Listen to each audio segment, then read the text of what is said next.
kepemimpinan Nabi Muhammad Shallallahu Alaihi Wasallam begitu. Jadi kalau dan Rasulullah sendiri kan dalam dalam hadis itu kan menyatakan bahwa setiap dari kita itu adalah pemimpin dan setiap dari kita itu setiap pemimpin itu akan dimintai pertanggungjawabannya begitu.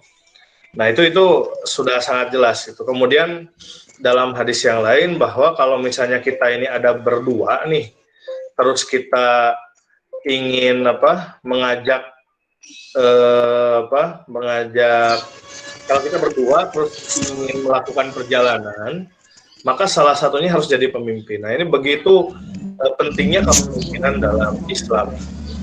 Nah tapi selain Nabi Muhammad mengajarkan dengan kata-kata soal kepemimpinan, tapi Nabi Muhammad juga menunjukkan dengan suri teladan gitu. Bagaimana dia ini menjadi pemimpin yang luar biasa gitu. Nah yang pertama, Nabi Muhammad itu dari kecil itu sudah ya dipaksa mungkin ya, dalam tanda kutip dipaksa, tapi mungkin dalam faktanya adalah mungkin disetting begitu ya. Memang sudah disiapkan oleh Allah Subhanahu Wa Taala untuk menjadi seorang pemimpin.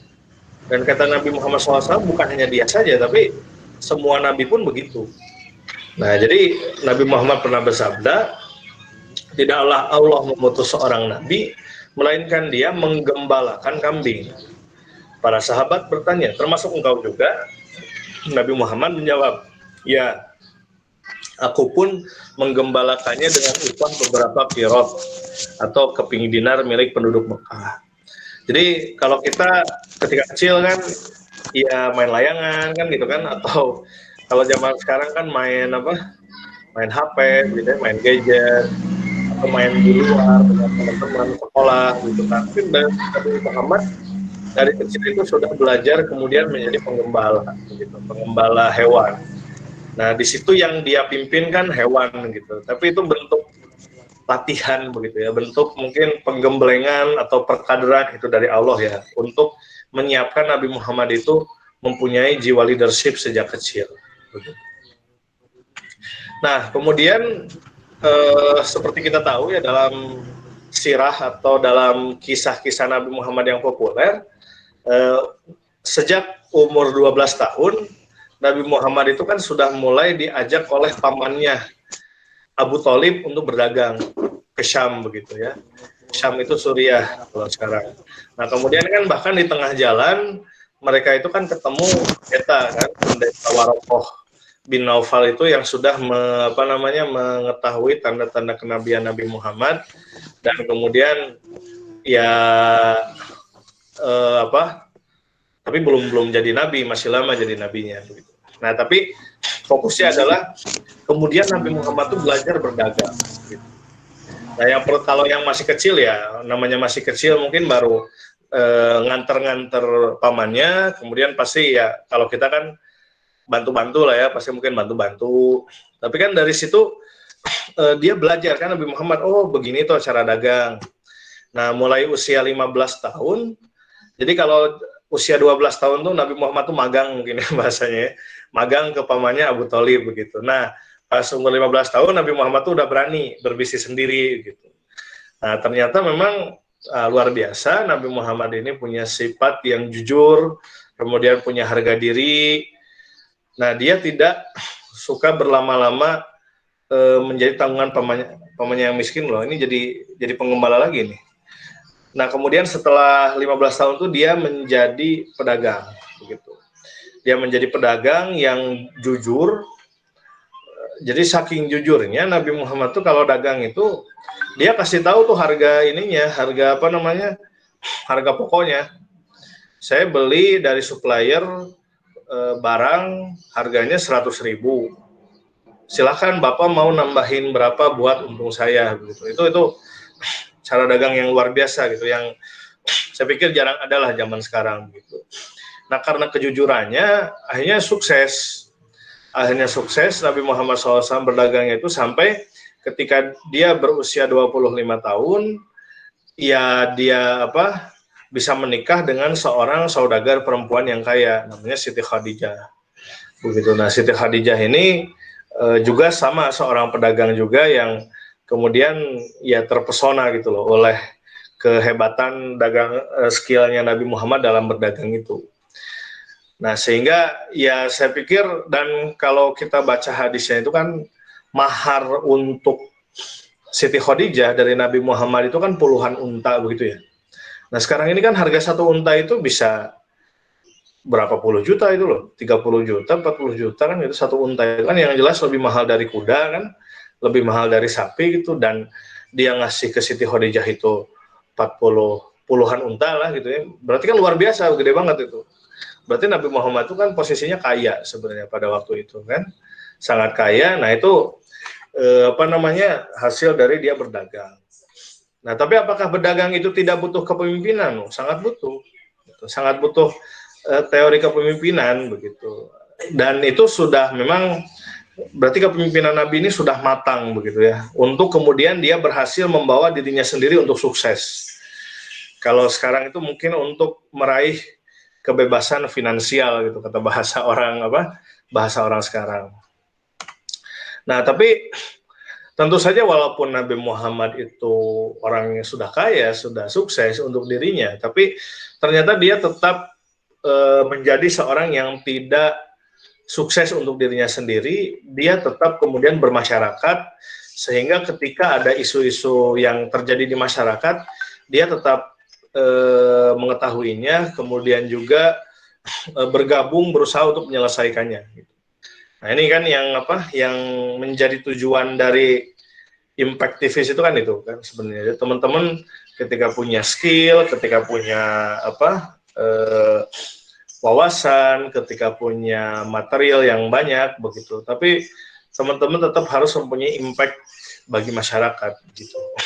Nah, suatu ketika Nabi Muhammad berusia 35 tahun, itu ada peristiwa tuh, lagi rame-rame. Jadi Ka'bah itu baru selesai direnov. Ya Ka'bah kan nggak apa-apa ya direnov ya. Ya supaya lebih ini aja, supaya lebih kuat gitu ya, supaya lebih bagus. Karena memang dari zaman Nabi Ibrahim sampai zaman Nabi Muhammad itu sebenarnya Ka'bah beberapa kali hancur juga itu, beberapa kali runtuh, beberapa kali direnov.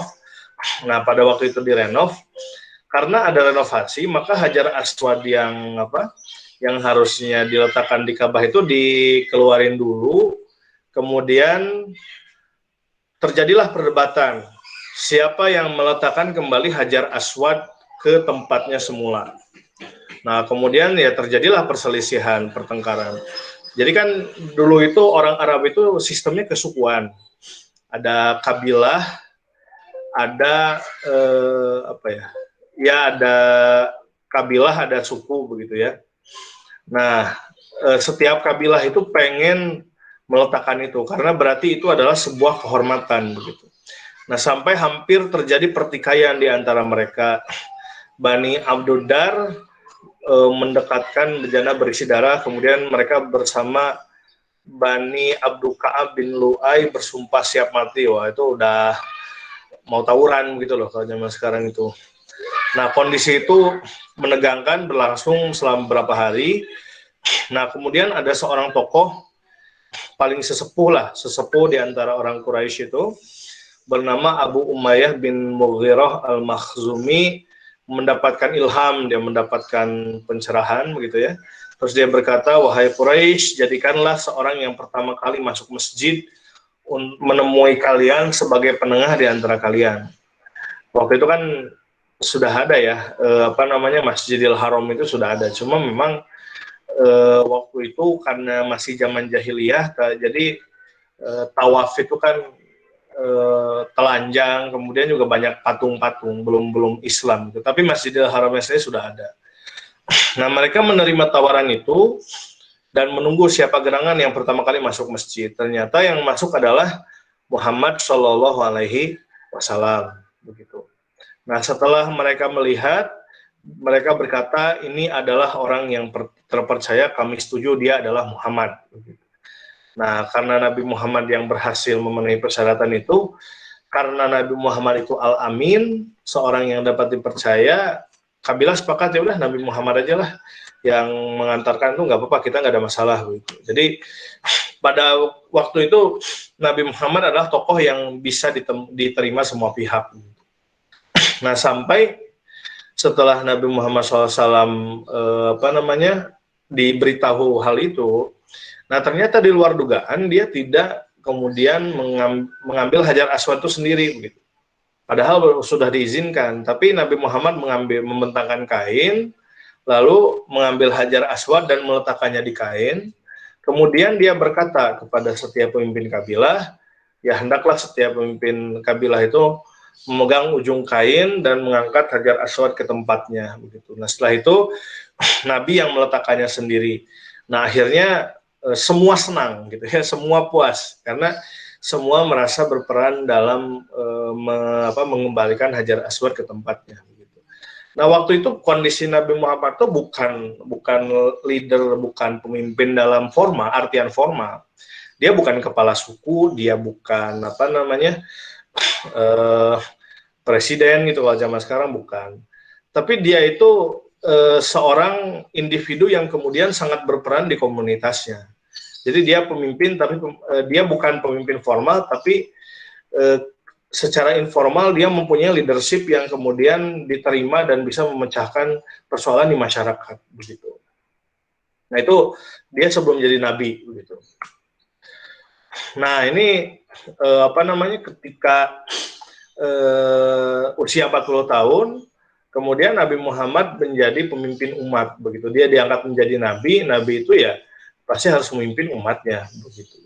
Nah ini periode-periode yang sangat sulit lah, karena asalnya tadi ya sebelum Muhammad jadi nabi, Muhammad adalah sosok yang diterima oleh semua pihak begitu. Nah tapi ketika Nabi Muhammad jadi nabi, akhirnya Nabi Muhammad jadi mempunyai banyak musuh. Jadi mempunyai banyak orang yang tidak suka dengan dia begitu.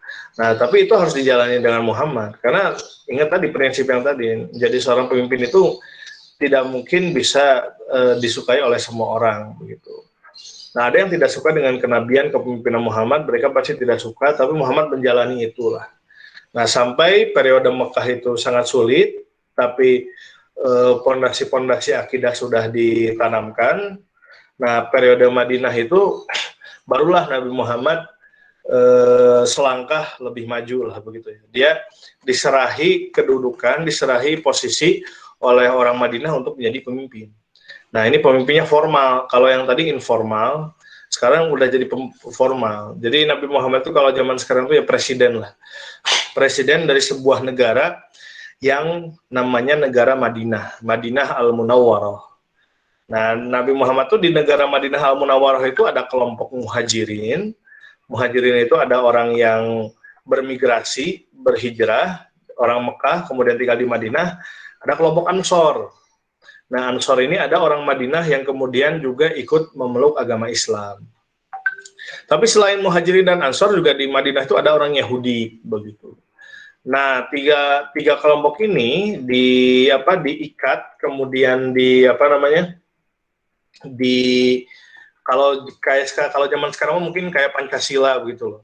Tapi kalau dulu namanya Piagam Madinah. Jadi Piagam Madinah itu sebuah perjanjian bahwasanya umat Islam, umat Yahudi, umat Islam itu Muhajirin dan Ansor, dengan umat Yahudi itu kita bersama-sama menjadi satu warga negara Madinah.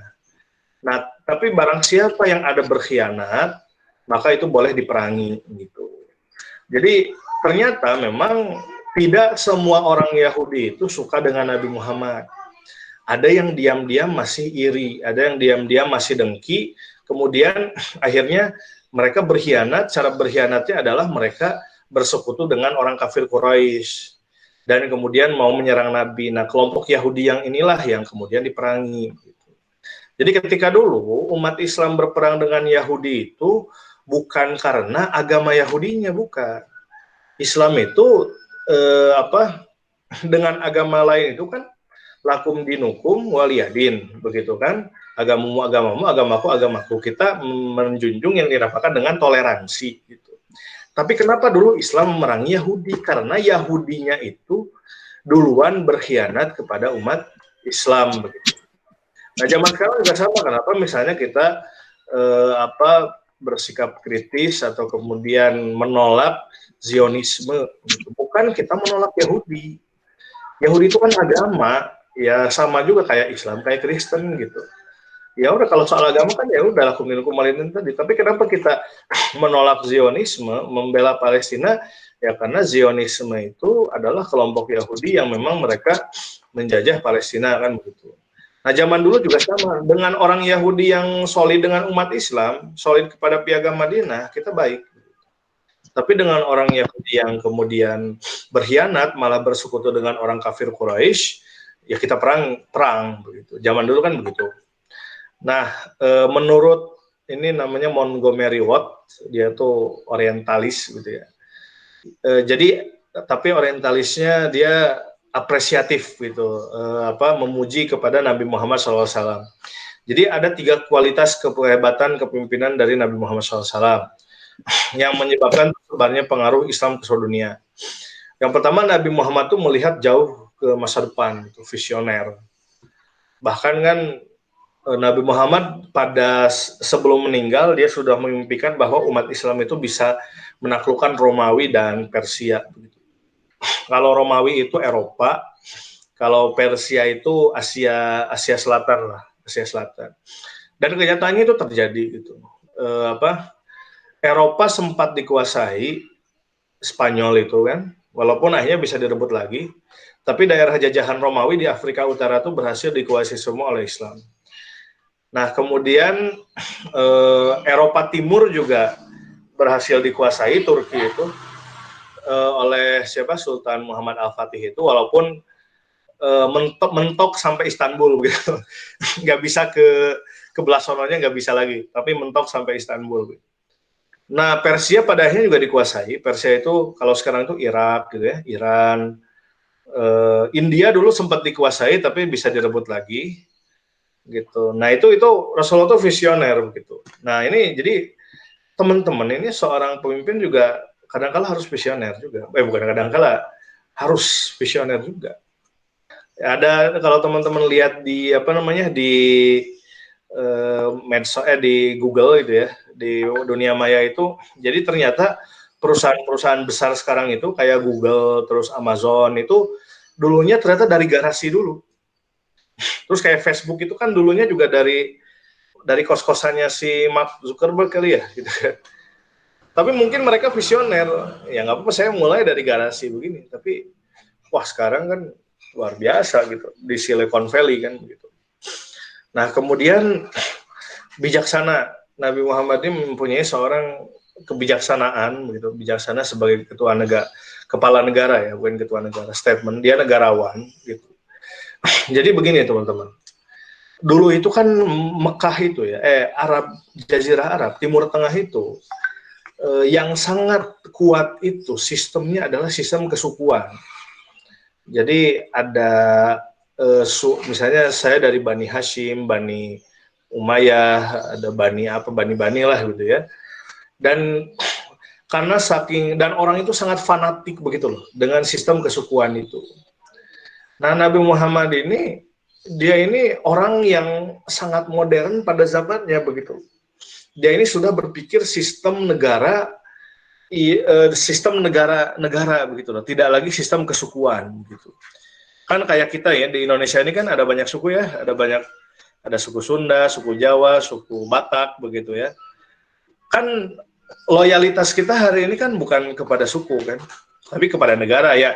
Mau lu suku Sunda, mau lu suku Jawa, mau lu suku Batak, kita warga Indonesia kan begitu. Nabi Muhammad tuh udah berpikir dari dulu seperti itu. Jadi walaupun kalian ini banyak suku, ada Muhajirin, ada Ansor, bahkan ada Yahudi dan lain-lain, tapi kita hidup dalam satu komunitas gitu, negara Madinah begitu.